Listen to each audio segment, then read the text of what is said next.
মা জননী অসুস্থ। আস্তে আস্তে করে বিছানা থেকে উঠলো, উঠে ওনাটা নিল, আর ওনা নিয়ে মা জননী তার মাথায় ওনাটা বেঁধে ফেললো। বাহিরে বের হলো, অজু করে নামাজ আদায় করবে। এক পর্যায়ে অজু করলো মা, আর তারপরে নামাজ আদায় করলো। নামাজ শেষ করে টেবিলে আসলো খাবার খাবে, আর টেবিলে বসলো।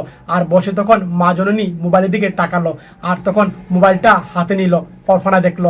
স্বামী থাকাকালে তখন ছেলের সাথে স্বামী কথা বলছিল, আর এদিকে মা এসে তখন ছোট্ট ছেলেকে মা জননী আদর করলো, আর এদিকে বাবা এসে ছেলেকে কিছু বলছিল, আর তখন দৌড়ে মা আসলো, কিছু বলো না, কিছু বলো না, এইভাবে কথা বললো।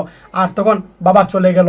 এক পর্যায়ে একদিন বাবা অসুস্থ হয়ে পড়েছে, আর তখন অনেক কাছাকাছি করছে, বাবা পরে পারে চলে গেল। আর এই সময় ছেলে বড় হয়ে বিয়ে করেছে, ছেলের বউ প্রেগনেন্ট, ডেলিভারি হবে, আর তখন মেডিকেলে নিয়ে যাচ্ছিল। আর মা জননী এই কল্পনাগুলা বসে বসে দেখলো। ছেলে কোনো খোঁজ খবর নেয় না, ছেলের বউ খোঁজ খবর নেয় না, আর শুধু মা জননী আবার কল্পনা দেখে ছেলের বউ আসলো, আর তার নাতি আসছে, দরজা টুকাচ্ছে। আর তখন মা জননী ভাবলো ছেলের বউ নাতি আসছে।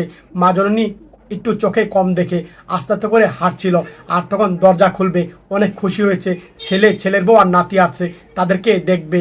আর মা জননী এক পর্যায়ে দরজা খুললো, আর দরজা খুলে মা জননী মাথাটা বের করে উকি দিয়ে দেখতে পেল যে দুটা মেয়ে খাবার নিয়ে আসছে। আর বলল মেয়ে দুটা যে আন্টি আপনার জন্য খাবার নিয়ে আসছি, খাবারগুলা খান। আর মা জননী দেখতে পেল তার ছেলে নাতি আসছে, এভাবেই কল্পনা দেখছে।